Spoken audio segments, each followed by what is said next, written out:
तो पिछली क्लास में अपन ने क्या चर्चा करी थी? कौन से टॉपिक पे बात करी थी पिछली क्लास में? एज ऑफ सेंसिबिलिटी के बारे में। आज उसी एज ऑफ सेंसिबिलिटी से अपन आगे बढ़ के रोमांटिक एज की तरफ देखते हैं। वहां कोई भी एज पढ़ने से पहले उसका बैकग्राउंड, बैकग्राउंड के बाद अपन देखते हैं उसके अंदर मेजर पोएट्स कौन से रहे, नॉवेलिस्ट कौन से रहे, या नेट या असिस्टेंट प्रोफेसर के हिसाब से आपको उनमें क्वेश्चन कौन कौन से नजर आ रहे हैं। तो अपन रोमांटिसिज्म के बारे में बात करने से पहले दो तीन छोटी सी जानकारी रखते हैं, उसके बाद इस एज की तरफ बढ़ते हैं। पहला ही चीज है वो ये है, चलो पहले तो एक छोटा सा अपन जो पढ़ा है पीछे एज ऑफ सेंसिबिलिटी के बारे में, उसकी एक दो बातें, कुछ बेसिक सी चीजें जैसे आपको जो भी जानकारी है उसके बारे में। Why is it called age of sensibility और ट्रांजिशनल एज, जो भी इनको नाम से जान रहे हैं, या फिर एज ऑफ जॉनसन, उसके बारे में एक 19-20 अंदाजा आप लोगों को है। क्या है, उसे क्यों कहा गया एज ऑफ सेंसिबिलिटी, क्या पढ़ा था अपन ने पीछे? एज ऑफ सेंसिबिलिटी में रीजन एंड ऑर्डर है।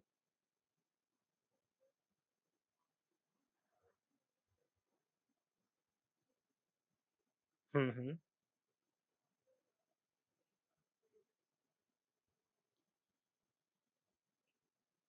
प्री रोमांटिक का बेस क्या था?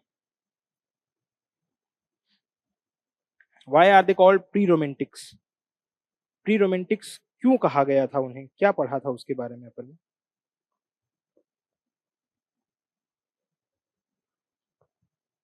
ट्रांजिशन, किस चीज का ट्रांजिशन था? सब्जेक्टिविटी की तरफ। चलो मैं दो तीन नाम लिखता हूँ, उनके बारे में आप बताओ, उससे पीछे वाली चीज भी क्लियर होगी। आप रोमांटिक एज के बारे में क्या जानते हैं वो भी क्लियर होगा। इसकी डेट वगैरह से शुरू ना करके मैं आपको दो तीन नाम बताता हूँ, उन पे बताओ, ये आपके कंसेप्चुअल बेसिस के बारे में बात बता के जाएगा। पहला जैसे मैं वर्ड लिखूं रोमांस, दूसरा मैं लिखूं रोमांटिक, और मैं आगे बात करूं रोमांटिसिज्म, इन तीनों में फर्क क्या है? जवाब आपको, मतलब ये सोच के जवाब नहीं देना कि कोई गलत है या सही होगा। पता है आपको, मुझे अंदाजा है क्योंकि आप पढ़ चुके हैं, ऐसा तो है नहीं पहली दफा है ये चीज। कुछ अंदाजा बताना है इनके बारे में, आप क्या समझते हैं इनके बारे में, क्योंकि हम लिटरेचर में जो चीज पढ़ते हैं उसे बिगाड़ दिया गया है बॉलीवुड में। तो इस वजह से इन चीजों के बारे में सबसे पहले पूछना चाह रहा हूं आपसे।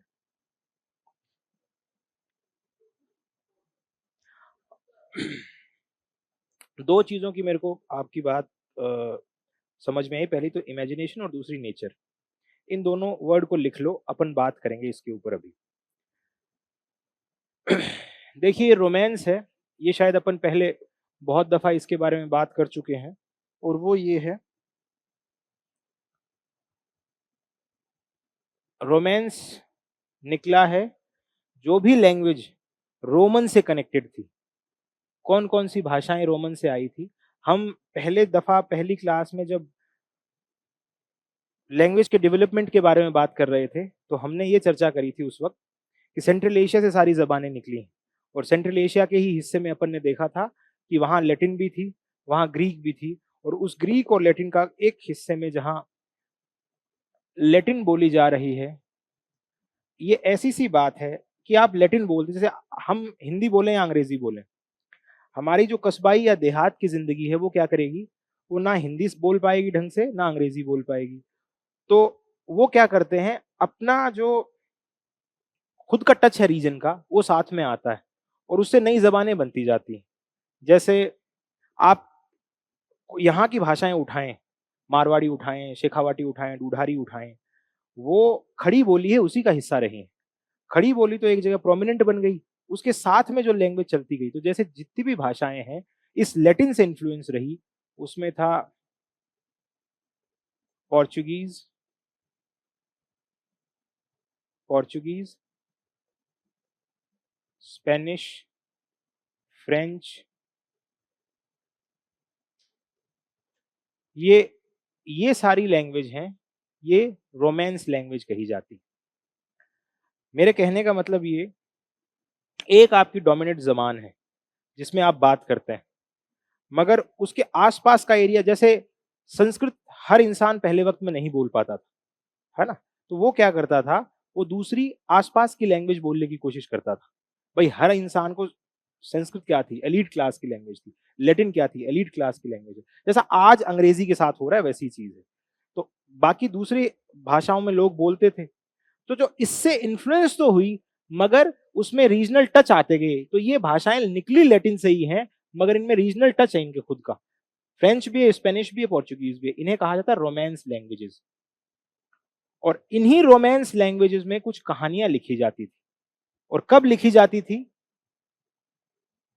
जैसे एक चीज इसी से जुड़ी हुई मैं आपसे पूछूं, शिविलरी का जिक्र, नाइट्स की कहानियां, जर्नी की कहानियां, एडवेंचर की कहानियां, मैजिक की कहानियां, मिस्ट्री की कहानियां लिटरेचर में आपको किस दौर में दिखती हैं? मिडिल एजेस में दिखती हैं। मिडिल एजेस 1166 से लेके 1066 से लेके आपका 15 सेंचुरी, रेनेसॉन्स जब तक शुरू नहीं होता है, वो आपका मिडिल एजेस है। उसे मिडीवियल पीरियड भी बोल देते हो आप, यही बोलते हैं अपन। तो उसके अंदर हम देखते हैं, हमने बहुत सारे रोमांसेस पढ़े थे। चौसर के भी कुछ रोमांस थे। जैसे एक वक्त पढ़ा था रोमन डी ला रोज, जो पुराने वक्त में, जब चौसर से पहले की राइटिंग है, तो वहां रोमन रोमांस का, फ्रेंच भाषा रोमांस लेके आ रही है। स्पेनिश रोमांस, जैसे स्पेनिश में आप डॉन क्यूहोटे पढ़ते हैं, वो जर्नी है, एडवेंचर की कहानी है। तो इसी तरीके से फ्रेंच में भी आपको, मैंने रोमन डी ला रोज का जिक्र किया, तो जो एडवेंचर की कहानियां इसमें लिखी गई, मिस्ट्री थी,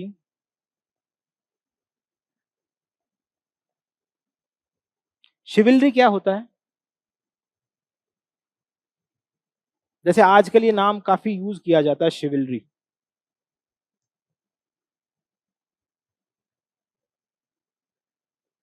मिस्ट्री, एडवेंचर, नाइट्स की कहानी, ये कहानियां मैं बताऊंगा कैसी थी। शिविलरी बताओ पहले क्या है? एक पुराने वक्त में होता क्या था, इन रोमांसेस में चर्चा क्या होती थी? फ्रेंच है, वो अच्छा पैसे वाला नेशन था, वहां सबके पास पैसे थे। पुरान अंग्रेजी यहाँ डेवलप हो रही थी। पहले अंग्रेजी पे बेस किस चीज का था? एंग्लो सेक्शन पीरियड पुराने वक्त में किसका था? लैटिन का। जब कस्बाई गली लोग थे, केल्टिक लोग थे, उस पर लैटिन ने डोमिनेट किया। लैटिन के बाद यहाँ लोग कौन आए थे? अपन ने पीछे पढ़ा था, उसके बाद कौन आए थे? लैटिन के बाद एंग्लो सेक्शन का अटैक हुआ। एंग्लो सेक्शन में जो कबीले थे वो आए, उन कबीलों के बाद फ्रेंच लोग आए। तो इंग्लिश भाषा इन लोगों से बनी। मगर ये मेरे कहने का मतलब, ये जो जबानें हैं आपकी, पोर्चुगीज है, स्पेनिश है, फ्रेंच है, ये लैटिन से इन्फ्लुएंस होकर लैंग्वेज निकली है सारी की सारी। और इसमें जो भी लिटरेचर लिखा जा रहा था वो कैसा था? उसमें एक नाइट जर्नी पे है, जर्नी पे है तो वो अननोन प्लेसेस पे है। अब उसे मालूम नहीं वहां उसके साथ साथ कैसी कैसी चीजें होने वाली हैं। वो मिस्टीरियस चीजें देख रहा है ना? नेचर के करीब है, लॉजिक उसके पास है नहीं, तर्क उसके पास है नहीं। वहां उसे कोई डेमजल इन डिस्ट्रेस मिल गई, कोई लड़की मिल गई, उसकी उसकी वो जान बचा रहा है। आज आप बस में खड़े हैं और किसी को सीट दे रहे हैं, कोई गाड़ी में बैठ रहा है, उसके लिए गाड़ी का गेट खोल रहे हैं, इसे शिविलरी बोला जाता है ना? तो बॉलीवुड ने क्या किया, ये नाइट की जर्नी, ये चीजें तो हटा दी, और जो आइडिया ऑफ लव का कंसेप्ट है वही सिर्फ रोमांस से जोड़ दिया। और बॉलीवुड नहीं, हॉलीवुड में हर जगह यही हुआ। इसीलिए इस रोमांस को सिर्फ प्यार समझा जाता है, इसके इतर कुछ भी नहीं समझा जाता। मगर एक्चुअल में जो लैटिन से इन्फ्लुएंस लैंग्वेजेस थी, उन्हें रोमांस लैंग्वेज बोला जाता था। उनमें जो चीजें लिखी जा रही थी वो आपकी रोमांसेस थे। उनमें रोमांसेस का जिक्र आता। और ये रोमांसेस आप, जैसे शेक्सपियर के आप रेनेसां पढ़ते हैं, उस वक्त भी आपको एलिजाबेथन एज में romance, romantic comedy, romantic comedy में प्यार का जिक्र तो है, मगर वो फॉरेस्ट, वो जर्नी, मेन चीजें वहां एडवेंचर, मिस्ट्री और ये सब चीजें हैं। एक टच दिया गया है उसमें, तो हैप्पी एंडिंग और सबकी कॉमेडी है, तो वहां लव अफेयर्स उनका चर्चा तो आएगा ही आएगा कहीं ना कहीं। मगर मेजर चीज यहां से निकली थी। ये बात क्लियर हुई रोमांस के बारे में? अब ये बताओ ये रोमांटिक क्या है?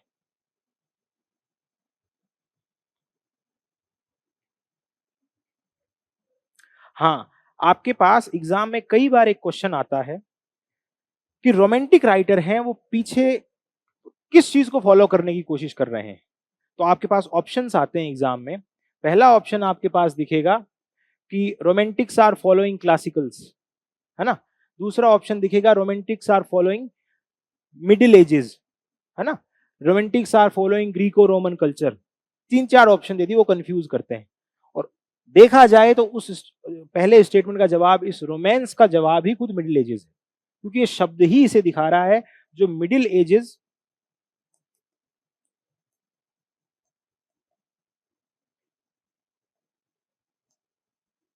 या मिडीवियल पीरियड में जो भाषाएं निकल के आई थी और उनमें कुछ लिखा जा रहा था, वही आपका रोमांस था।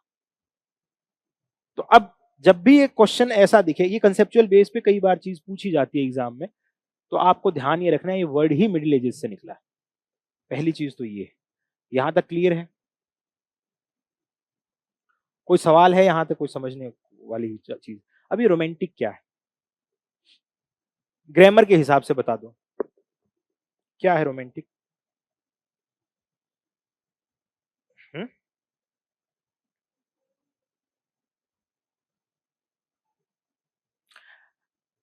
ये, चलो मैं और आसान कर दूं, ये एक एडजेक्टिव है, ठीक।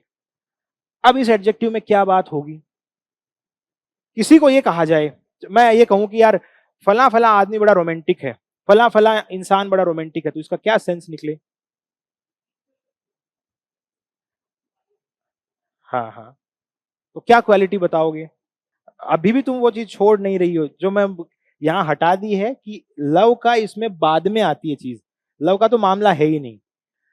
आप इससे और अच्छा खासा शब्द यूज कर सकती हैं, वो ये है लव से ज्यादा इमोशंस, क्योंकि ये कहानियां इमोशन पे बेस्ड थी। उस जगह के बारे में मैं अगर ये लिख दूं, someone who is very adventurous, adventure का जिक्र कर दूं मान लो, वापस वही चीज मिस्ट्री का जिक्र कर दूं। अब मैं बताऊं ये मिस्ट्री नाम क्यों ले रहा हूं, मिस्ट्री का क्या, इन कहानी में तो कुछ बोला है, दो तीन लाइनें, इनमें मिस्ट्री का क्या है?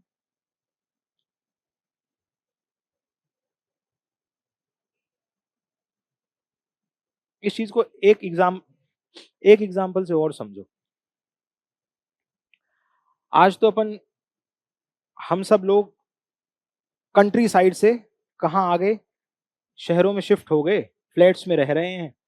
पहले 50 60 100 साल पहले की जिंदगी किसी की देखें, लोग कैसे थे? कबीलों में रहते थे। कोई, चलो 100 साल पहले तो इंस्टीट्यूशनलाइज्ड रिलीजन तो था, पर फिर भी देखे थोड़ा पीछे जाके तो कबीलों में रहते, इधर उधर लोग जाया करते थे, घूमते थे। उनकी जिंदगी में तर्क था क्या, लॉजिक था क्या? उनकी जिंदगी किस पे बेस्ड थी? जैसे हमारे घर वाले भी ये कहा करते हैं कि आजकल लोग बड़े स्मार्ट हो गए हैं, तेज हो गए हैं, हम तो किसी को 2 वक्त का खाना ऐसे खिला देते थे, किसी के लिए ये कर देते थे, कोई पैसे मांगता था ये कर देते थे। तो उन लोगों के पास क्या था? उनके पास फीलिंग थी, इमोशंस थे, उनके पास लॉजिक नहीं था। मतलब जैसी जिंदगी जी रहे थे वो, वहां तर्क आ जाता तो वो सरवाइव ही नहीं कर पाते। वो तो घूम फिर के सरवाइव कर रहे थे, नॉमेड्स थे एक तरह की तरीके से पहले जमाने में। तो जैसे जैसे इंसान सिविलाइज्ड हुआ, जैसे रूसो की अपन बात करेंगे, रूसो यही बात कहेगा कि जैसे जैसे सिविलाइज्ड हुआ उसके पास रैशनैलिटी आती गई, और जैसे जैसे रैशनैलिटी आई इंसान की इमोशंस खत्म हुए। और ये पूरा मूवमेंट आप रोमांटिक पढ़ेंगे, ये उसी रैशनैलिटी के अगेंस्ट की बात है। तो इसीलिए मिस्ट्री थी उनके पास। भाई मेरे पास लॉजिक नहीं होगा किसी चीज का, तो मेरे लिए हर चीज मिस्टीरियस है। अगर मैं ये नहीं पता कर पा रहा कि मैं 5 फ्लोर चढ़ के आया और मेरी सांस फूल गई, तो मेरे लिए मिस्ट्री है क्या है? मैं इसे ये तय नहीं कर पा रहा कि ऑक्सीजन मेरे अंदर कितनी, क्या पढ़ने लिखने के बाद आदमी 4 चीजें सोचता है कि ऑक्सीजन का भी चीज रही होगी, कोलेस्ट्रोल तो नहीं बढ़ गया, 1000 चीजें सोचनी पड़ रही हैं, और पहले कुछ था ही नहीं। तो जो भी चीजें आपके इमोशन से लबरेज हैं, मिस्ट्री है, आपका इमेजिनेशन है, वो है क्या? रोमांटिक, ये रोमांस, इसी से निकले ये एडजेक्टिव सारे। अब ये बता दो ये क्या है? रेवोल्यूशन तो क्रांति हो गई एक, मूवमेंट अगेन। देखिए किसी भी चीज के पीछे आईएसएम लिखा जब भी देखें आप, ये होता है डिस्कोर्स। अब डिस्कोर्स क्या होता है?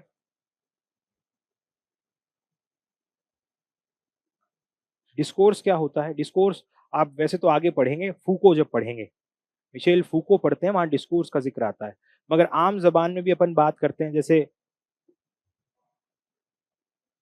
जैसे आप ग्रामर की हायरार्की पढ़ते हैं, पहले ग्रामर की हायरार्की में क्या आता है? फनीम आता है ना? फनीम आया, मॉर्फीम आया, मॉर्फीम के बाद वर्ड आया, वर्ड के बाद सेंटेंस आया, फ्रेज आया, फ्रेज के बाद सेंटेंस आया, सेंटेंस के बाद क्या आया? सॉरी, फ्रेज आया, क्लॉज आया, सेंटेंस आया, सेंटेंस के बाद क्या आया? पैराग्राफ आया, और पैराग्राफ के बाद क्या आया? डिस्कोर्स। डिस्कोर्स होता है कोई भी चीज का पूरा एक आर्ग्यूमेंट। जैसे आजकल प्रोटेस्ट चल रहा है बाहर, चल रहा है, तो उस प्रोटेस्ट में आप, कुछ लोग पक्ष में है, कुछ उसके अगेंस्ट है, तो ये थीसिस एंटी थीसिस किसी दोनों चीजों की होती है, वो होता है एक डिस्कोर्स, और उससे एक पूरा मूवमेंट बनता है। तो यहां एक टाइम पीरियड के अंदर इन चीजों का डोमिनेंस किसी वक्त दिख रहा है, वो एक मूवमेंट बन गया है, वो एक डिस्कोर्स बन गया है, और उसी डिस्कोर्स को कहा जाता है रोमांटिसिज्म। तो जिस भी चीज के आईएसएम लगा मिले, वो किसी मूवमेंट को रिप्रेजेंट कर रहा है। तो इसकी डेफिनेशन क्या लिखी जा सकती है? रोमांटिसिज्म के बारे में अपन क्या डेफिनेशन दोगे आप अपने तरीके से, बताओ।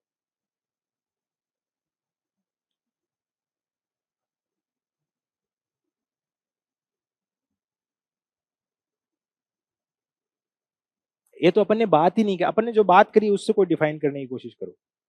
सब्जेक्टिविटी की तो अपन ने चर्चा ही नहीं करी अभी, वो तो अपन इसके फीचर्स पढ़ेंगे अलग अलग हिस्से में, तब बात करेंगे इस पे।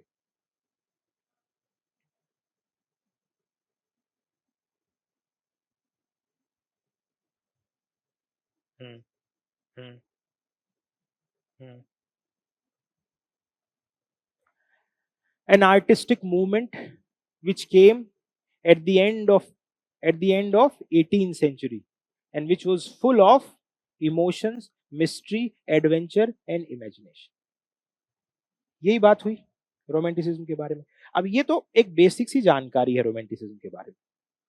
अब इसकी टाइम पीरियड और उन जो अपन याद करने वाली चीजें पढ़ते हैं उसके बारे में एक दो बातें कर लेते हैं, फिर इसकी अलग अलग जगह पे अपन को डेफिनेशन क्या दिखती है उस पर बात करेंगे। तो पहली चीज आपको इसके टाइम पीरियड के बारे में अगर अपन देखें, वो आपको क्या देखा है आपने रोमांटिसिज्म के बारे में? कौन सा वक्त, कौन सा वक्फा है, कौन सा दौर है जहां ये मूवमेंट आपको नजर आता है? क्या टाइम पीरियड है इसका? 18 सेंचुरी तो हो गया। अगर आपके एग्जाम में क्वेश्चन आए कि रोमांटिक पीरियड कब से कब तक है,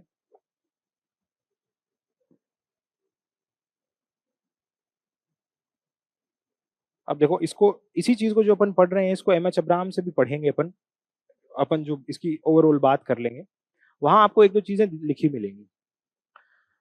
वो ये मिलेंगी,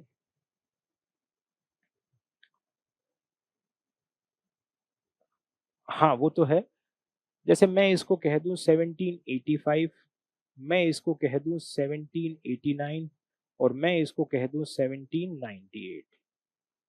ज्यादा केसेस में ये डेट मान ली जाती है, क्योंकि यहाँ लिटरेचर के तरीके से खास चीज क्या हुई? लिरिकल बैलेट्स आ रहे हैं। लिरिकल बैलेट्स आने की वजह, लिरिकल बैलेट्स वर्ड्सवर्थ और कॉलरिज हैं, वो पोइट्री की कुछ थियरीज के बारे में बात करके जा रहे हैं कि पोइट्री एक्चुअल में है क्या। और ये कुछ एक्चुअल में नया था, जो पुराना चल रहा है नियो क्लासिकल, वहां डेकोरम था, रीजन था, वहां क्या था? ऑर्डर था हर एक चीज का। वहां नेचर मिलेगा आपको, नेचर में भी डिफरेंस है, उस अगले ही घड़ी में वो अपन उस नेचर के ऊपर ही बात करेंगे जिसपे मैं कह रहा था। तो इन तीनों को माना जाता है, और इन तीनों की अपन ने पहले ही बात करी है क्यों माना जाता है। 85 में रॉबर्ट बर्न्स के वर्क्स हैं वो पब्लिश हो चुके थे। Robert Burns. और एज ऑफ सेंसिबिलिटी का बड़ा राइटर जॉनसन जा चुका था। 1789 में क्या हुआ था?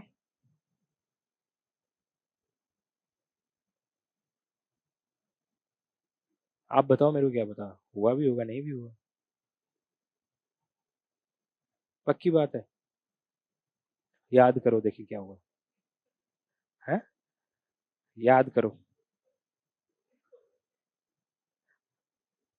फ्रेंच रेवोल्यूशन हुआ था, चलो आपने कहा तो नहीं हुआ तो भी मान लिया फ्रेंच रेवोल्यूशन। फ्रेंच रेवोल्यूशन हुआ था। फ्रेंच रेवोल्यूशन ने पुराना जो भी ढांचा या ढर्रा था, जो भी डॉगमेटिक अप्रोच थी, उसको तोड़ के लोग आगे बढ़ रहे थे। रोमांटिसिज्म की सबसे खास चीज जो नजर आएगी, वहां एक एडवेंचरस आदमी कभी भी समाज के दायरे में बंद के रह सकता है क्या? मिस्ट्री की दुनिया सोसाइटी के दायरे में बढ़ के रह सकती है? इमोशंस हैं, उन्हें बांध सकते हो क्या आप किसी में? इमेजिनेशन को बांध सकते हो? तो हर चीज पीछे जो नियो क्लासिकल में आपने रैशनैलिटी रीजन का जिक्र किया था, उससे टूटती चली जाएगी। और फ्रेंच रेवोल्यूशन में लिबर्टी, इक्वलिटी, फर्टिनिटी का आइडिया आया था, वो सब कुछ तोड़ के जा रहा है। 1790 इसका वापस जिक्र आएगा, तब इसको थोड़ा सा और बात करेंगे अपन। 1798 में मैंने कहा है कि लिरिकल बैलेड्स। जब वर्ड्सवर्थ की बात करेंगे अपन, तो हम ये भी ध्यान करेंगे, जब मैंने पीछे भी कहा था कि बैलेड है वो नैरेटिव पोइट्री हुआ करती है, मगर वर्ड्सवर्थ और कॉलरिज इसको भी लिरिकल बैलेड ही लिख रहे हैं।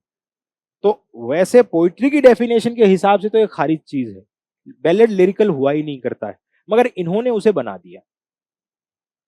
क्योंकि लिरिक क्या थी? इमोशंस की बात। इमोशन की बात आप एपिक में नहीं करते हो, आप छोटी लिरिक क्या, शॉर्ट पोएम होती है। तो इन्हें कहनी बैलेड में थी। बैलेड कहां पॉपुलर था? इन रोमांसेस के साथ मिडिल एजेस में। तो इनको लौटना मिडिल एजेस पे था, और बात छोटी भी कहनी थी, तो इन्होंने उसका नाम ही लिरिकल बैलेड कर दिया। तो यहां 3 डेट देखने को मिलती है। अब लास्ट कहां तक सस्टेन कर पाती है एज? इसमें भी 2 डेट है जो आपने जिक्र किया था पीछे। एक तो 1832 और दूसरी 1837। क्योंकि हम अक्सर पढ़ते हैं कि लिटरेचर का कोई दायरा नहीं हुआ करता, है ना। अब ये 1832 में क्या हुआ था?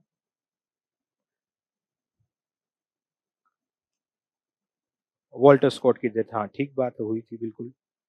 और जो भी पुराने पोएट थे, कीट्स था, शैले थे, वो भी सारे जा चुके थे। तो रोमांटिक एज के पास कुछ खास बचा नहीं था। मगर एक और चीज जरूरी हुई थी, वो क्या थी? First reform bill. उसका अब तुमने पढ़ा है, तो अब ये बताओ इसका ताल्लुक क्या है फर्स्ट रिफॉर्म बिल का? 1832 फर्स्ट रिफॉर्म बिल।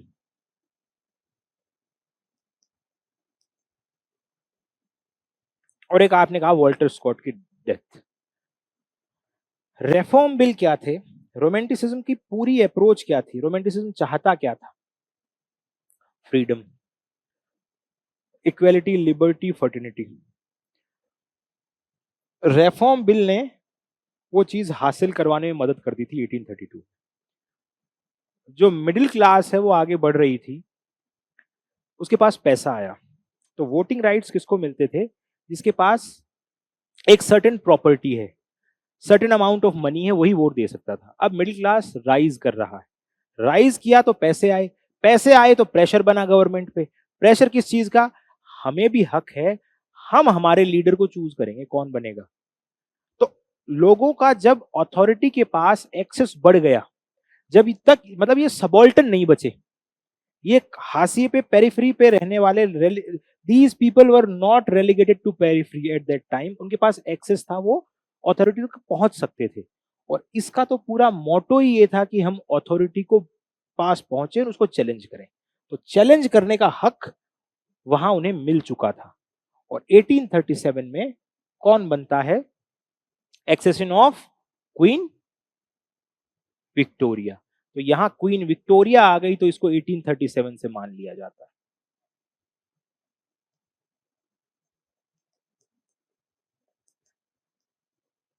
अब इसकी शुरुआत अपन हटके करेंगे बाद में, पहले मैं इसकी मोटा मोटी चीजें समझाने की कोशिश कर रहा हूं आपको। अब आपने एक वर्ड काम में लिया था, इमेजिनेशन एंड नेचर, उस पे बात कर लेते हैं थोड़ी सी। ये आपका नियो क्लासिकल पीरियड है और ये आपका रोमांटिक्स है, रोमांटिक एज है। यहां मैं लिख दूं नेचर और यहां मैं लिख दूं नेचर, दोनों में नेचर है। बताओ, आपके कहने से थोड़ी, मैं दिखा दूंगा, बुक में दिखाऊंगा अभी आपको। चलो ये तो मैं और कम बता रहा हूं, लो और बताओ। ये विक्टोरियन है, यहां भी नेचर है। अब बताओ। हम्म,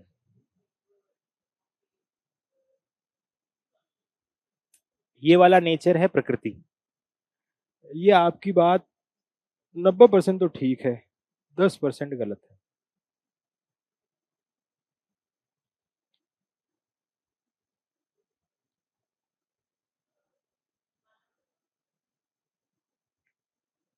अब ठीक है, अब 100% सही है।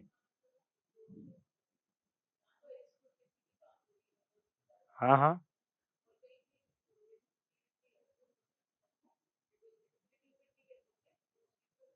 विक्टोरियन।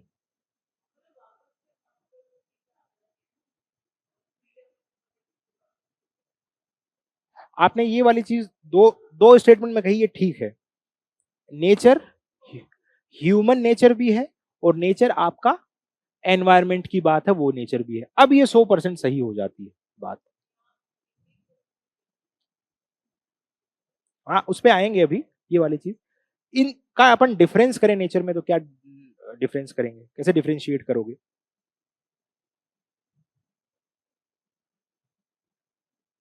नेचर के ऊपर कोट भी बहुत आए हैं, एलेक्जेंडर पोप का कोट आता है, जॉनसन का कोट आता है, ड्राइडन का कोट आता है। नेचर बार बार आता है न्यू क्लासिकल एज में। Great chain of being, nature आपका ऑर्डर, आपका डेकोरम, आपकी रैशनैलिटी। और ये कैसे? पोप ने कहा अपने ऐसे में, इंसान है सबसे पहले, कौन है हेरारकी में? गॉड, गॉड के नीचे एंजल्स, एंजल के नीचे ह्यूमन बीइंग, फिर इंसेक्ट, और ये सब आ रहे हैं। तो इंसान का हिस्सा तीसरा है हेरारकी देखें तो, वो ग्रेट चेन ऑफ बीइंग है। उससे अलग अगर आप जाओगे तो आप ऑर्डर के, रीजन के, डेकोरम के अलग जा रहे हो। और डेकोरम के अलग गए तो क्या आएगी समाज में? एनार्की पैदा होगी, अराजकता पैदा होगी, सोसाइटी में स्टेबिलिटी नहीं मिलेगी। और ऑर्डर है कौन सा लिटरेचर का? तो क्लासिक्स, पुराने वक्त में। ठीक है, और यहां ऑर्डर क्या है लिटरेचर के, सॉरी जिंदगी में, जो पुराने लोग सिस्टम सेट करके गए हैं उसके बारे में बात।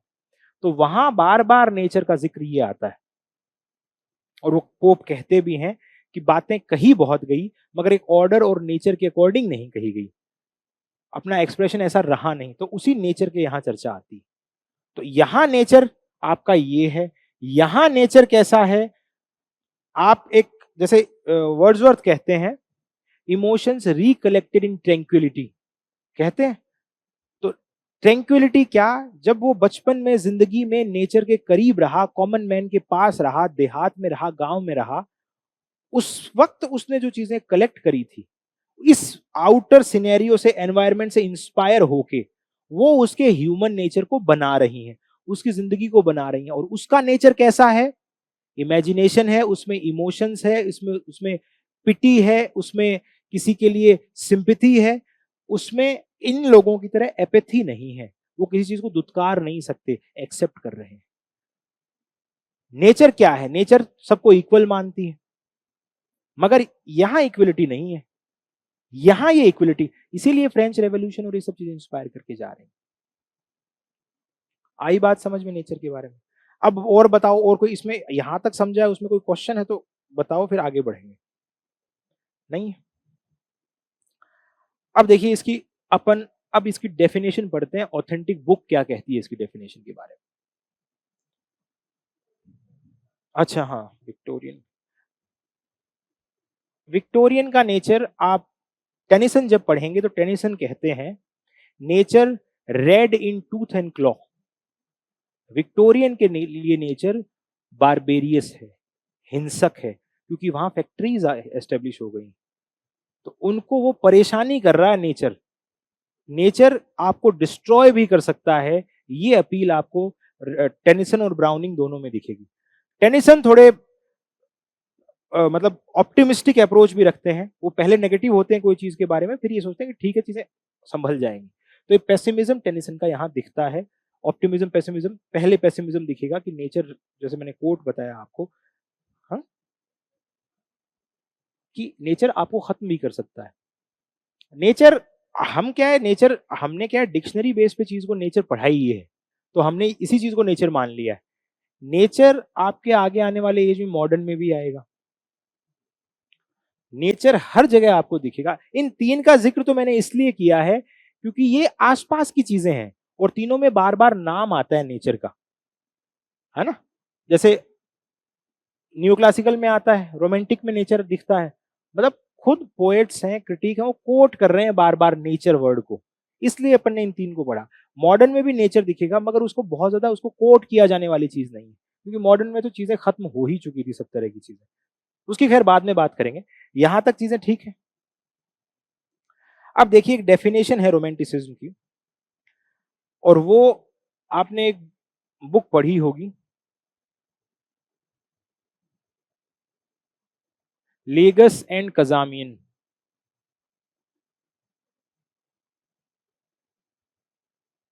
लेगस एंड कजामियन की डेफिनेशन है रोमांटिसिज्म की, an एक्सेंचुएटेड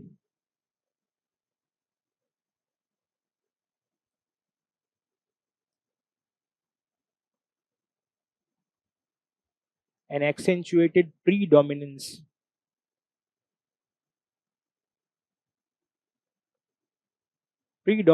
of emotional life। Accentuated predominance of emotional life से क्या समझ में आया आपके?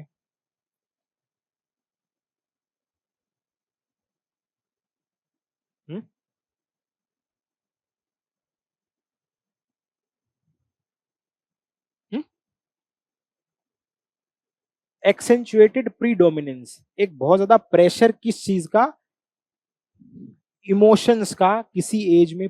आगे पूरी डेफिनेशन है, provoked and directed by the imaginative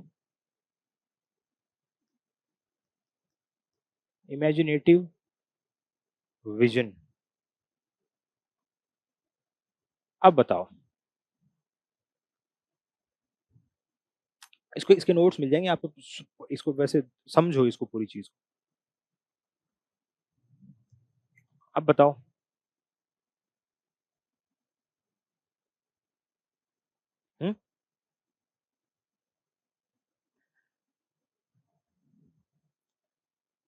बात तो आपके इमोशंस की है, आपके भावों की है, मगर इन भावों को गाइड कौन करेगा?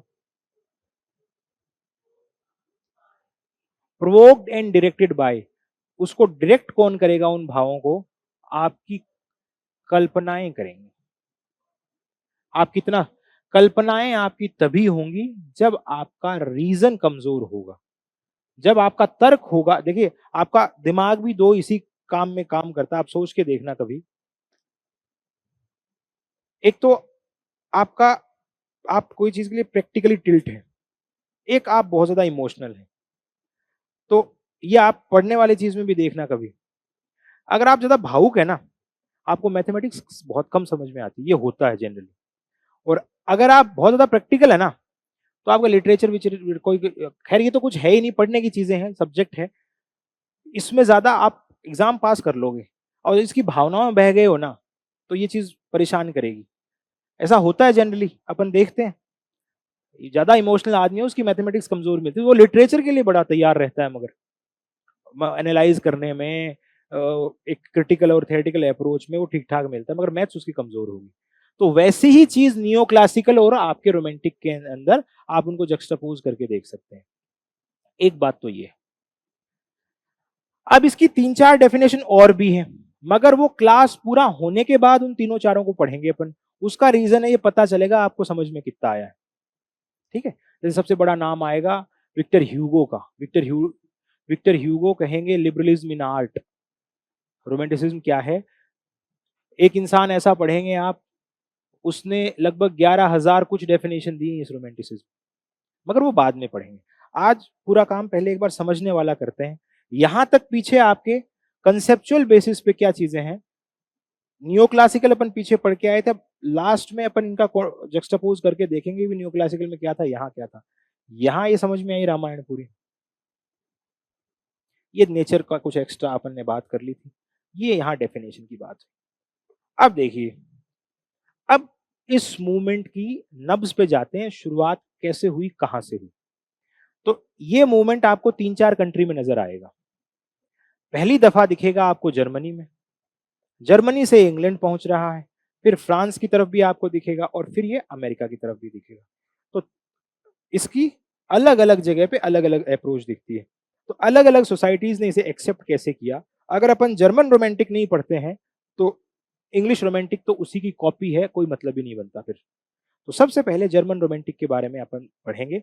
उसके बारे में आपने जो मैं बात करूंगा वो नाम पूरे सुन रखे हैं, उन वो थोड़े थोड़े क्लियर होते जाएंगे। तो जर्मन रोमांटिक्स के बारे में थोड़ी सी बात करते हैं।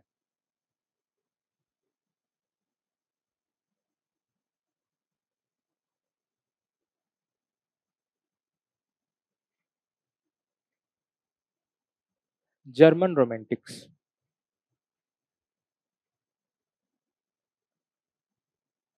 और इसी की शुरुआत मैं कर रहा हूं। ये नाम आपने सुना है, स्ट्रम एंड रैंग मूवमेंट।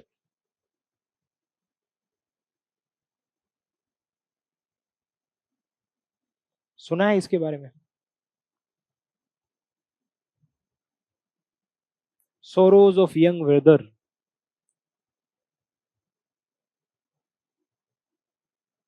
चलो और क्लियर करता हूं।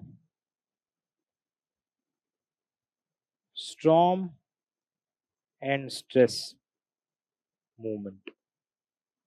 अब कुछ ध्यान आ रहा है? पढ़ा है? चलो एक इसके साथ एक चीज और लिखता हूं, अब याद आ जाएगा।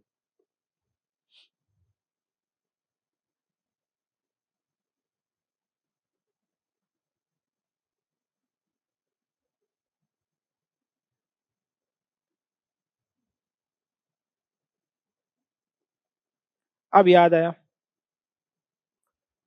वॉल्फगैंग गेटे, और गेटे का वर्क था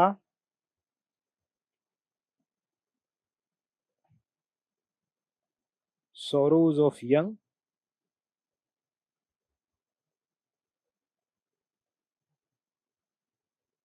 ध्यान आ रहा है? अब भी ध्यान आया कुछ? हुँ?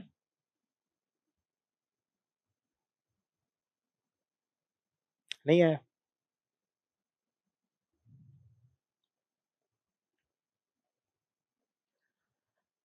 देखो जर्मनी की हालात क्या थी, नियो क्लासिसिज्म इंग्लैंड की एक खास बात रही है।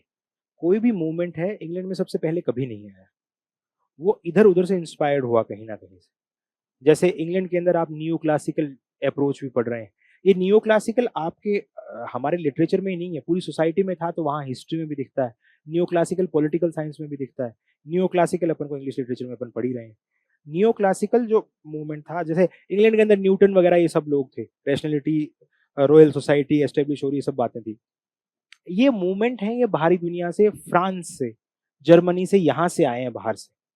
तो यहाँ भी नियो क्लासिकल का ही बेस था, जर्मनी के अंदर भी हर चीज rationality. Aristocratic culture, middle class को स्पेस मिल ही नहीं रहा है किसी भी चीज में, ना आर्टिस्ट को मिल रहा है, ना ही आपके जो आम लोग हैं उनको मिल पा रहा है। जर्मनी, आज अपन यूनाइटेड जर्मनी देख रहे हैं, वैसा नहीं था। लगभग 300 के आसपास इसमें स्टेट्स थे और वो आपस में लड़ रहे थे। एरिस्टोक्रेसी का डोमिनेंस था, उनको कोई पूछने वाला नहीं था। तो लोगों ने अपने इमोशंस की बात करना शुरू करी और उसी इमोशंस के ऊपर एक स्ट्रम एंड रैंग मूवमेंट आता है और उसका सबसे बड़ा एग्जाम्पल गेटे का वर्क है सोरोज ऑफ यंग वर्दर।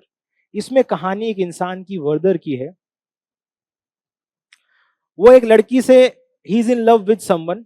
अब कहानी ये है कि वो लड़की खुद पहले से किसी के साथ रिलेशनशिप में है तो उसे शादी नहीं कर सकती है। ये इतना भावुक आदमी है कि उसे अप्रोच करते करते उसको जब वो हासिल नहीं हो रही है, ये खुद को सेल्फ हार्म, क्या सेल्फ एनहाइलेटेड, उसने सुसाइड कर लिया। लिटरेचर में अब नियो क्लासिकल का लिटरेचर आप उठा के देखो या पहले रेनेसो का उठा लो, ऐसे कितने एग्जाम्पल मिल रहे हैं आपको इस तरीके के कि किसी को कुछ हासिल नहीं हुआ, इतना भावुक है वो, इतना पजल्ड रह रहा है पूरे दिन, लास्ट में उसे सुसाइड करना पड़ रहा है एक किसी इंसान को हासिल करने के लिए।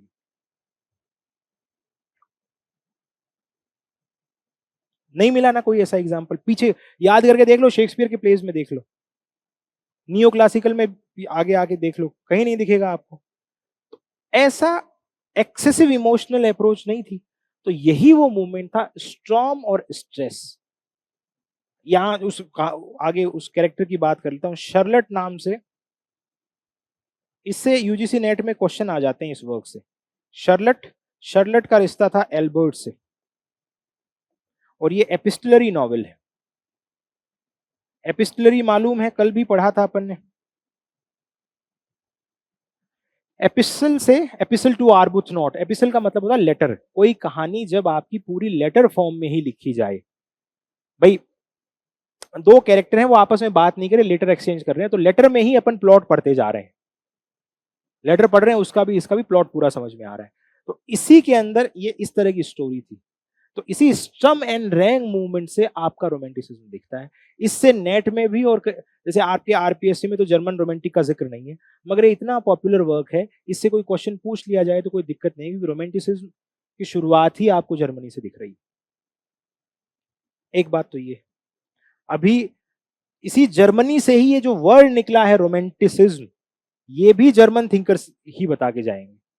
तो पहली अप्रोच जर्मनी से शुरू करी अपन ने रोमांटिसिज्म की, वो अपन को स्ट्रम एंड रैंग मूवमेंट से शुरुआत होती नजर आ रही। उसके बाद इसी स्ट्रम एंड रैंग मूवमेंट ने इन्फ्लुएंस किया किसको? एक अगला मूवमेंट है जर्मनी में, उसे कहते हैं जेना रोमांटिक्स।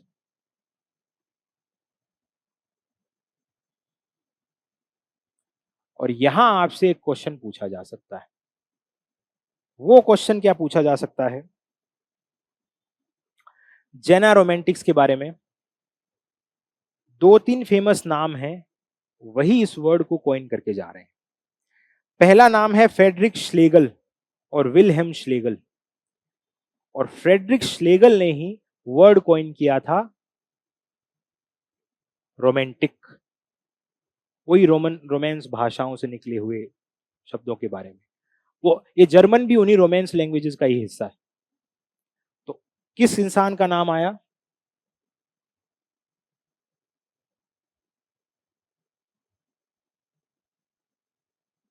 Frederick Schlegel. और इसी के भाई थे विलहेम श्लेगल। ये दोनों कौन है? आपसे यूजीसी नेट में भी, असिस्टेंट प्रोफेसर में भी ये सवाल पूछा जा सकता है कि रोमांटिक वर्ड कॉइन किसने किया था? Coined bye Schlegel. और श्लेगल इसी स्ट्रम एंड रैंग मूवमेंट से इंस्पायर हुए, स्पेस मिला और पूरी तरीके से क्रिटिसाइज कर रहे हैं किसको? नियो क्लासिकल पीछे वाली अप्रोच। तो यहां अपने पास अभी तक कोई फैक्चुअल चीज देखने को मिली है, दो पीछे तो अपन ने थोड़ा सा हल्का सा कंसेप्ट समझने की कोशिश करी।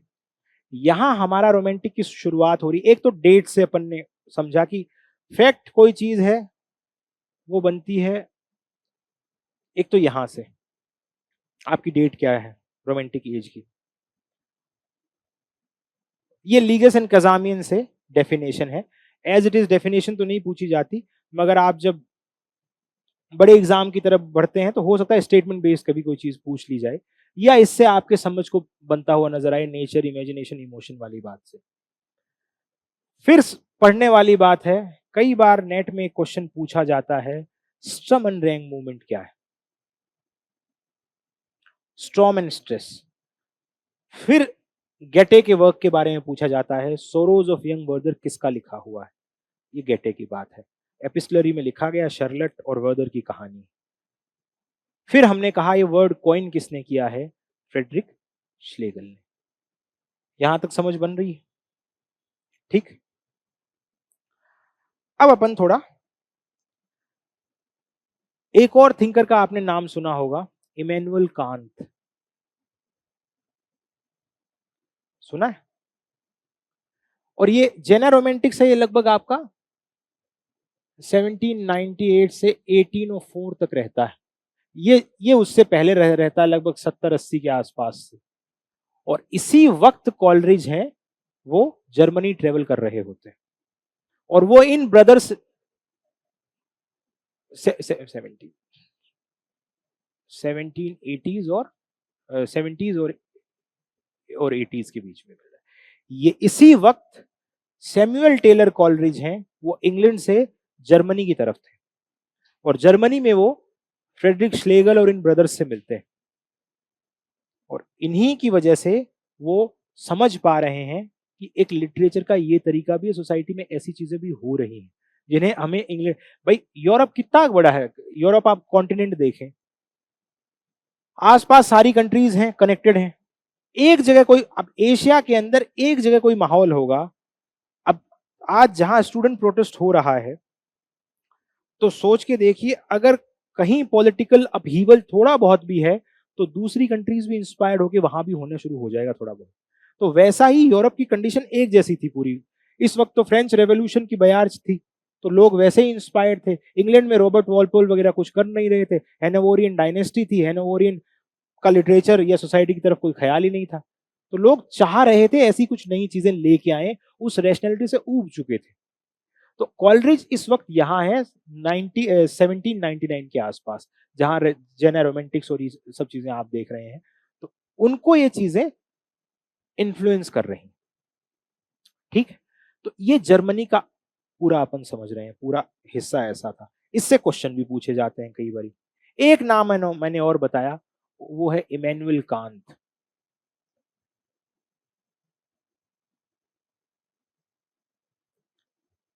इमैनुअल कांत के बारे में क्या जानकारी है आपको?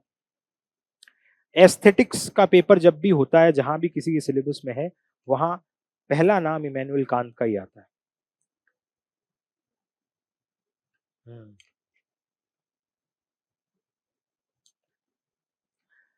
इमैनुअल कांत का एक वर्क है क्रिटिक ऑफ जजमेंट। कई बार एग्जाम में सवाल आता है।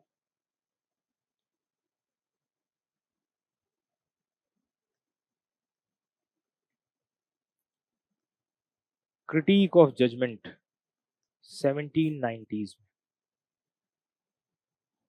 इसमें कांत कहते हैं कि आप मानते हैं आप किसी चीज को जज कर रहे हैं, बट आपको एक्चुअल में पता ही नहीं उस चीज का स्पेस कितना है। तो वो कहते हैं एक तो चीज होती है फिनोमिनल, दो नाम देते हैं,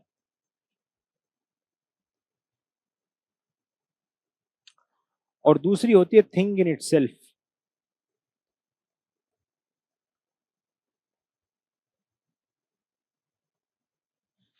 अब ये कहेंगे कि आपने एक रोज देखा, गुलाब का फूल देखा, उसको कैसे डिफाइन करोगे आप? चलो आप करो। एक आपने गुलाब का फूल देखा, या गुलाब का फूल छोड़ो, ये देखा, इसको कैसे डिफाइन करोगे?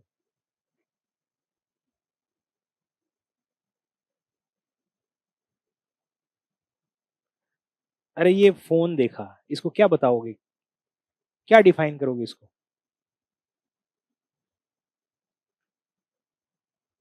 अरे मैंने कोई बहुत बड़ी चीज नहीं पूछी, आज ऐसे पूछी है कि कोई चीज को डिफाइन कैसे करोगे आप? इलेक्ट्रॉनिक डिवाइस है। हाँ।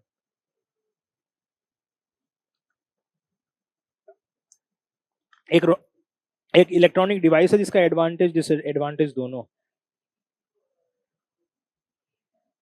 ये इसलिए पूछ रहा हूं, ये डेफिनेशन आपको रोमांटिक तक लेके जा रही है।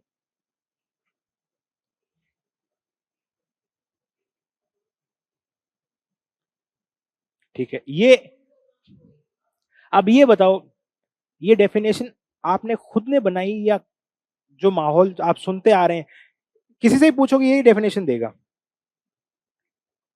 कम्युनिकेट करना, ये एक मीडियम है कम्युनिकेशन के लिए, है ना। या फिर वो ये बताएगा कि, क्या बताया था आपने, एडवांटेज क्या है, डिसएडवांटेज क्या है। तो ये डेफिनेशन होती है सारी फिनोमिनल। फिनोमिनल मतलब एक फिनोमिना, एक घटना। आपके 5 सेंसेस हैं, इंद्रियां हैं, इंद्रियों को आपने आंख कान नाक आपने सुना, बाहर से चीजें सुनी, किसी ने बनाई, दूसरों से इन्फ्लुएंस भी हुए, उनके आर्गुमेंट क्या, फिर आपने डेफिनेशन दे दी। कांत कहते हैं थिंग इन इटसेल्फ। आप इसको जब डिफाइन कर रहे हो ना, तो इसकी डेफिनेशन अधूरी है। ये अपने आप में एक चीज है जो जिसने बनाई है वो भी इसे नहीं समझ पाया अभी तक। अब ये यहां पड़ा है, ये फट जाए, कंपनी कह रही है नहीं, आईफोन तो होता ही नहीं है, दिक्कत ये पेन है, ये कह जाऊं इसमें अचानक से कोई इलेक्ट्रॉनिक ही तो चल रहा है, कुछ है चीज, आग लग जाए, कंपनी तो कह रही है नहीं ऐसा कुछ है ही नहीं। तो ये अपने आप में चीज है, आपकी रैशनैलिटी से भी परे चीजें हैं जिन्हें आप जान ही नहीं पाते हैं। ऐसा ही होता है। इसीलिए मैंने कहा आप एक फूल को कैसे डिफाइन करोगे। बस यही मैं खूबसूरत बोलने वाला था, आपने सुंदर बोल दिया। शब्द चेंज कर देते हैं, मगर हमारी डेफिनेशन वही रटी रटाई है। ऑब्जेक्टिव अप्रोच है डेफिनेशन की, और यही ऑब्जेक्टिव अप्रोच नियो क्लासिकल बताते हैं। रीजन, डेकोरम, रटी रटाई बातें। रोमांटिक्स, कांत कहते हैं कोई भी चीज है आपका, आप अगर ब्यूटी को भी जज कर रहे हो, वो अपने आप में ही है, उसे आप जितना करोगे क्या पता और भी कोई नई चीज हो उसमें, आपको मालूम ही नहीं। तो ये रैशनैलिटी को इन्होंने क्रिटिसाइज कर दिया, और यही कॉलरिज बात करेंगे। प्राइमरी इमेजिनेशन, सेकेंडरी इमेजिनेशन की जब वो बात करेंगे, तो ऐसी ही बात कॉलरिज करके जाएंगे। ये फिनोमेना जो बता रहे हैं, या इसे ही कहते हैं जजमेंट कांत, या इसे ही कहते हैं अंडरस्टैंडिंग। कि आपके जैसे प्राइमरी इमेजिनेशन सबके पास है, कल्पनाएं हर इंसान के पास हैं, मगर हर इंसान पोइट नहीं है। इमेजिन तो आप भी कर सकते हो कुछ भी, हर इंसान। सेकेंडरी इमेजिनेशन है वो आपको पोइट्री की तरफ लेके जाती है, और ये वो सेकेंडरी इमेजिनेशन है, थिंग इन इटसेल्फ वाली बात। ये कॉलरिज बात करेंगे। तो इमैनुअल कांत का आइडिया, श्लेगल का आइडिया कॉलरिज पे पूरा पूरा डोमिनेट करता है, या रोमांटिक पे डोमिनेट करता है। तो ये अपन ने बात करी कहाँ की, जर्मनी की बात करी। तो रोमांटिक मूवमेंट है आपका, सबसे पहले इसकी शुरुआत है वो कहाँ हो रही है, जर्मनी में हो रही है। और जर्मनी से स्लोली ग्रेजुअली ये बढ़ता बढ़ता दूसरी कंट्रीज में जा रहा है। अब उन उन कंट्रीज के बारे में अपन चर्चा करेंगे, वहां से ही पूरा पूरा इन्फ्लुएंस दिख रहा है। अगला नाम अपन लेते हैं फ्रांस का।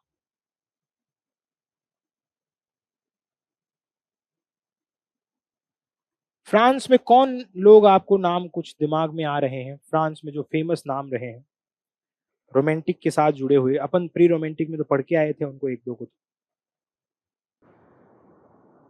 रूसो का नाम सुना है, जीन जैक रूसो, है ना। रूसो क्या कहते हैं, इनका एक फेमस स्टेटमेंट है, I feel therefore I M.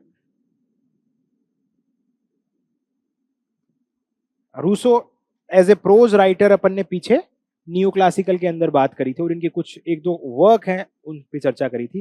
Romantic approach पे इन पे चर्चा नहीं करी अपन ने रूसो पे, क्योंकि उसकी वजह थी कि इनको खास तौर पे, अभी ये चीज आपको ढंग से समझ में आएगी। I feel therefore I am Rousseau कह रहे हैं, और ये चीज किसके अगेंस्ट में कह रहे हैं। ऐसा कोई और भी स्टेटमेंट आपको ध्यान आ रहा है कि किसी ने कहा हो, I think therefore I am, René Descartes. René Descartes का नाम सुना है, वो भी फ्रांस से ही था, वो नियो क्लासिकल अप्रोच उसकी दिखती है। I think therefore I M, ये स्टेटमेंट है रेने डेकार्ट का। ये कहते हैं मैं सोचता हूं, मेरे में सोचने समझने की चीजें हैं, इसीलिए मैं एग्जिस्ट कर रहा हूं। रूसो कहते हैं मैं तो सोचने समझने नहीं कर रहा, मैं तो फील करने में, इमोशनल चीजें में, तभी अपने आप का एग्जिस्टेंस मालूम कर पा रहा हूं। रूसो ने बात करी नेचुरल राइट्स की। यही आदमी है जो फ्रांस को क्रांति के लिए उकसा रहा है, और वही रेवोल्यूशन, वही रूसो रोमांटिक्स हैं, इंग्लैंड वाले भी एज इट इज उठा रहे हैं अपनी थियरीज, अपनी पोइट्री, अपनी फिलॉसफी बनाने में। जैसे पहले कांत दिखा अपन को, पहले बाकी दूसरी चीजों की चर्चा करी, तो ये कहते हैं नेचुरल राइट्स।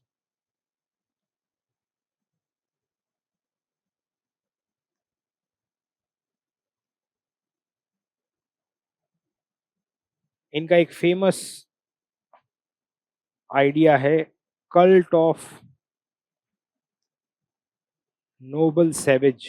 ये एग्जाम में कई बार पूछा जाता है। कल्ट ऑफ नोबल सैवेज क्या है? इंसान है जब सैवेज था, जब अनसिविलाइज था, तब बेहतर था, वही बात। जैसे जैसे वो सिविलाइज्ड हुआ, उस पर रैशनैलिटी का प्रेशर आया, रैशनैलिटी का दबाव आया, और वो क्या हुआ? करप्ट होता चला गया। इंसान पैदा होने के साथ ही उसके नेचुरल राइट होते हैं, फिर वो जैसे जैसे सिविलाइज होता है, ये खत्म होते जाते हैं। और नेचुरल राइट्स पैदा हुआ तब कैसा था? बच्चा क्या है, उसके पास क्या है? फीलिंग है, इमोशन है, उसके पास लॉजिक थोड़ी है, तर्क से थोड़ी काम करता है। ये नियो क्लासिकल वाले सोचने तर्क से बात कर रहे थे, रूसो इस पे बात कर रहा है। समझ में आई बात? क्या समझ में आया? अब खुल के बताओ, कोई जज नहीं कर रहा आपको, आराम आराम से बताओ क्या समझ में आया। हम्म? है?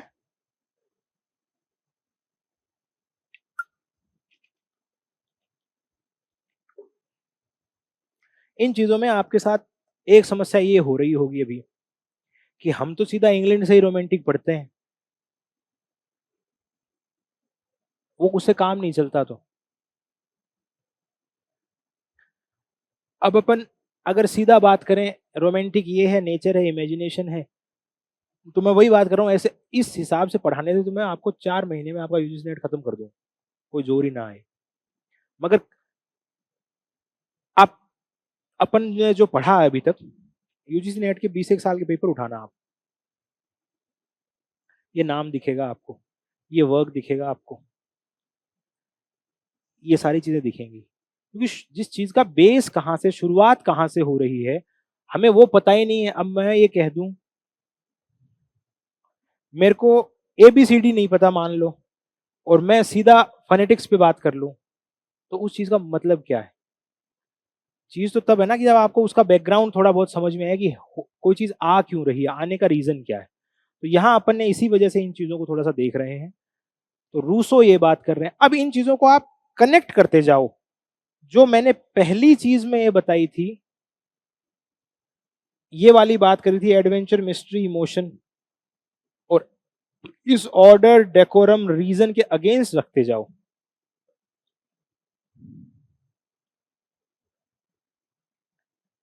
अब मैं यहां नाम लिख दूं फ्रेंच रेवोल्यूशन, इसी रूसो के आइडिया से इंस्पायर्ड। लुई 16 का रेन, लोग परेशान हो चुके हैं फ्रांस में, नोबेलिटी है, वो अपने काम कर रही है, जो दबा कुचला लोअर क्लास है, उसे टैक्स भी ज्यादा देने पड़ रहे हैं, और वो काम भी उनके ढंग से नहीं हो पा रहे। तो लोग क्या कर रहे हैं अब? रिवोल्ट कर रहे हैं। और जब जब रिवोल्ट होता है, किसके अगेंस्ट होता है? अथॉरिटी की। अथॉरिटी कौन होती है? जो रैशनैलिटी ऑर्डर को मेंटेन किए कर रखा है। तो इसी रैशनैलिटी ऑर्डर को तोड़ने का काम फ्रेंच रेवोल्यूशन भी करता है। तो यहां दो चीजें फ्रांस में खास नजर आई अपन को, एक तो रूसो नजर आए, एक आपको फ्रेंच रेवोल्यूशन नजर आया। एक दूसरी चीज, अगला एक इंसान के बारे में और देखते हैं, उसका नाम है विक्टर ह्यूगो।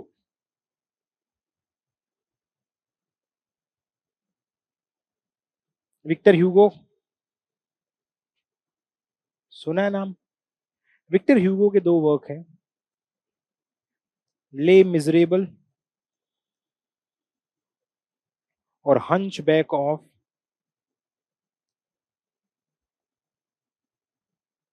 नॉट्रेडम।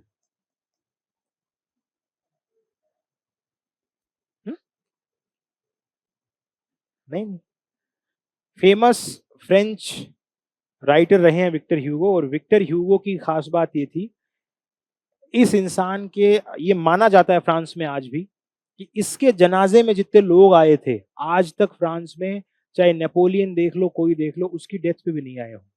इतनी फेमस पर्सनैलिटी थी।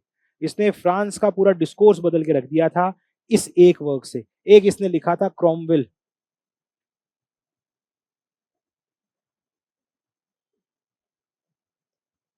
क्रॉमवेल, और इस क्रॉमवेल के प्रीफेस में रोमांटिसिज्म की बात करते हैं। नहीं नहीं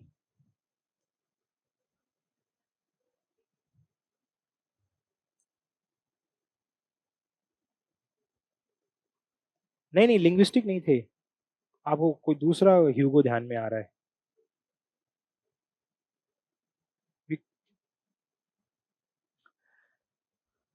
ले मिजरेबल, हंचबैक ऑफ नॉटरडम और क्रॉमवेल। क्रॉमवेल के प्रीफेस में इन्होंने रोमांटिक को डिफाइन किया था, और फ्रांस में पूरी इस एक प्रीफेस के बाद सिचुएशन बदल गई थी।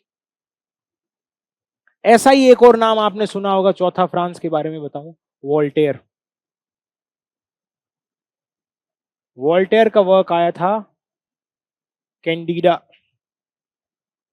और कैंडिडा में आपने एक फेमस नाम सुना है पढ़ते वक्त, पेंथेइज्म। रोमांटिक पढ़ते हो तो पेंथेइज्म का जिक्र आता है। क्या जिक्र आता है? वर्ड्सवर्थ पढ़ोगे, वहां पेंथेइज्म का जिक्र आएगा सबसे पहले।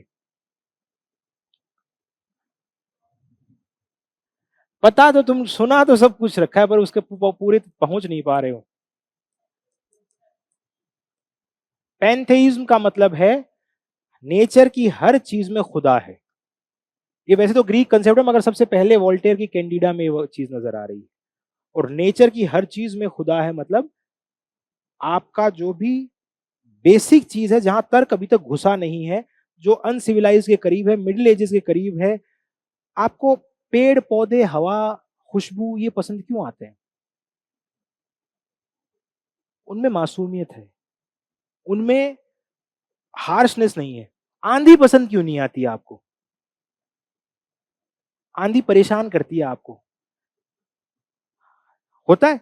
तो ये चीज की खुदा है, वो नेचर में ही है आपका।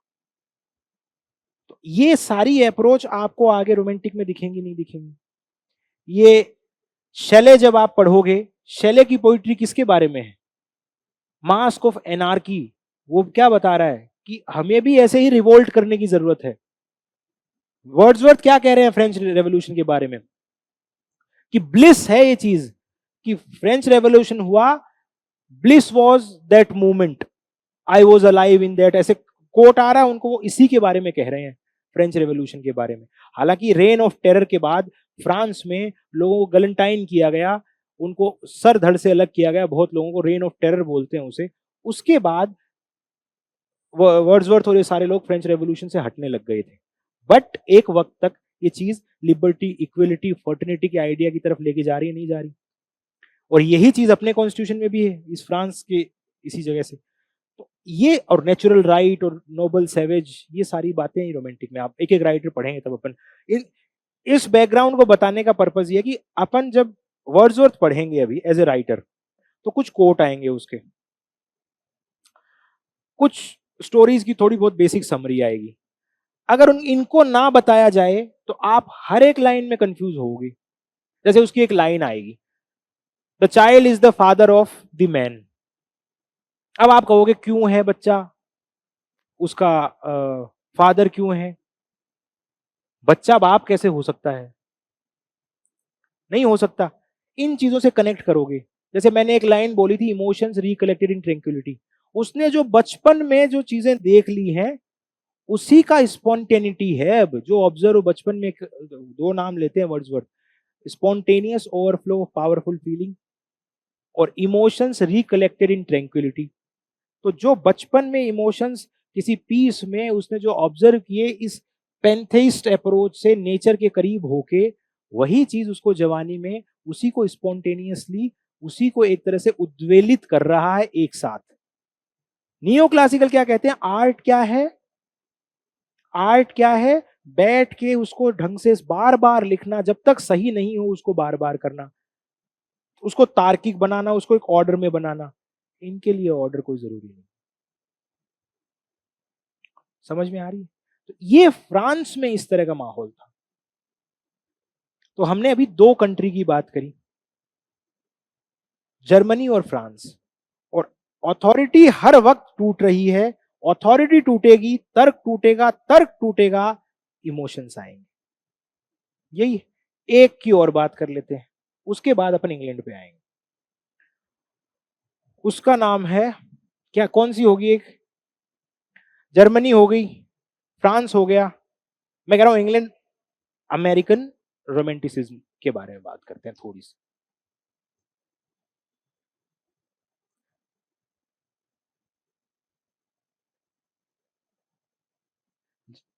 इसको अपन, मैं एक दो बातें इसमें करूंगा, इसको अपन डिटेल में तो पढ़ेंगे जब अमेरिकन लिटरेचर पढ़ रहे होंगे तब बात करेंगे। इसमें दो तरह के हिस्से आपको दिखेंगे, एक तो ट्रांसेंडेंटलिस्ट दिखेगा, एक डार्क रोमांटिक्स दिखेंगे, उनकी अपन बाद में बात करेंगे। अमेरिकन रोमांटिक कॉलरिज का एक वर्क पब्लिश हुआ था, एड्स ऑफ रिफ्लेक्शन, उसी से लगभग इंस्पायर्ड दिखती है। इस अमेरिकन रोमांटिक की अप्रोच क्या है? अमेरिकन वॉर ऑफ इंडिपेंडेंस के बाद ही आपको ये अमेरिकन रोमांटिक अप्रोच दिखेगी।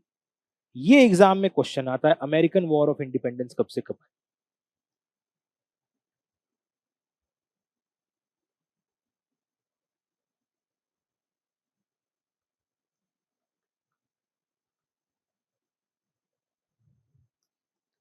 सेवनटीन 1775 से 83 के बीच ये आपको दिखता है।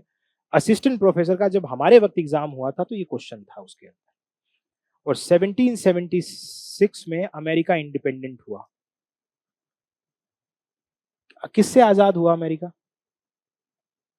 किससे आजाद हुआ अमेरिका?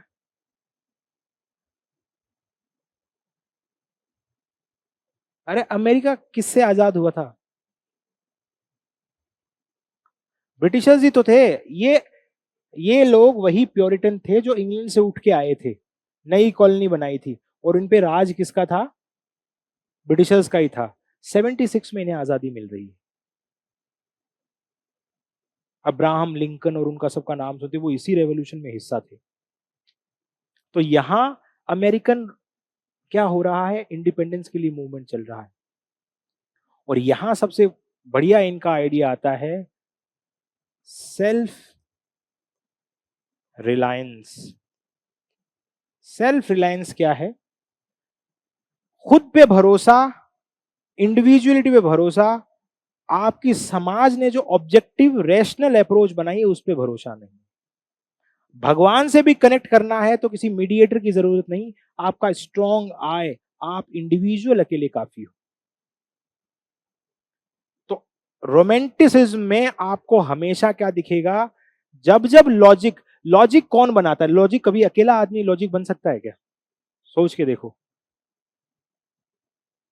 ये पेन नीचे,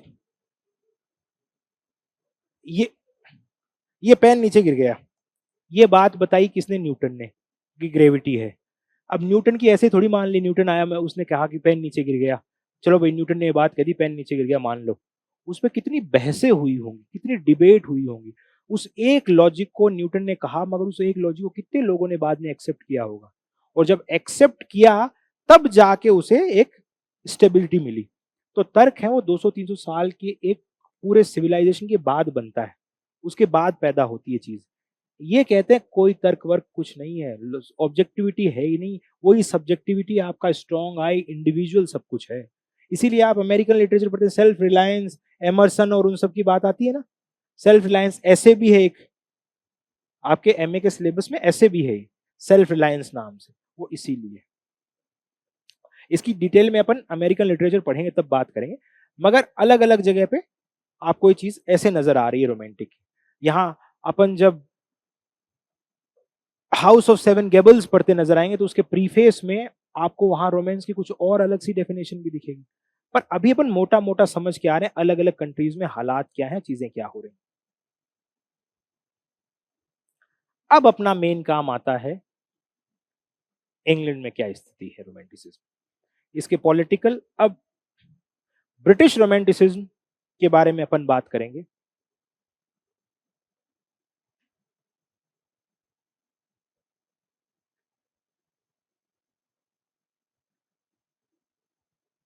और यही वो आपकी डेट है। चलो मैं वो मोटा मोटी वही लिख देता हूं, 1798 से 1837। अब आपका उस बैकग्राउंड के बाद क्लास यहां से शुरू होती है। इसके अंदर इस ब्रिटिश रोमांटिसिज्म के आने के हम will divide our class in 4-5 major sections, and the first will be political causes.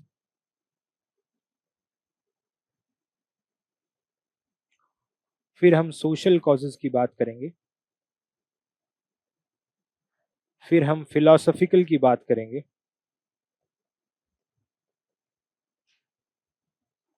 फिर हम लिटरेरी एस्पेक्ट्स के बारे में चर्चा करेंगे, फिर हम इसे डिफरेंशिएट करके देखेंगे,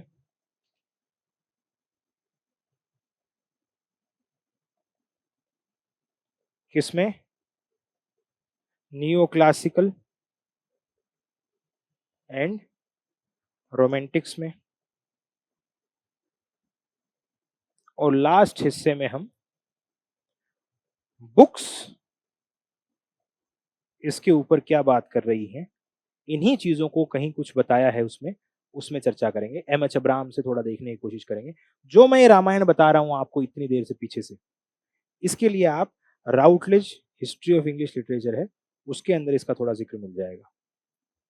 और बाकी ये डिफरेंशिएशन का बात करेंगे अपन यहां से, ये अपन नियो क्लासिकल और रोमांटिक का एम.एच. अब्राहम से देखेंगे। बाकी ये सब चीजें आपको राउटलेज के हिस्से में नजर आ जाएंगी। ठीक, तो अभी अपन इस पे चर्चा करेंगे।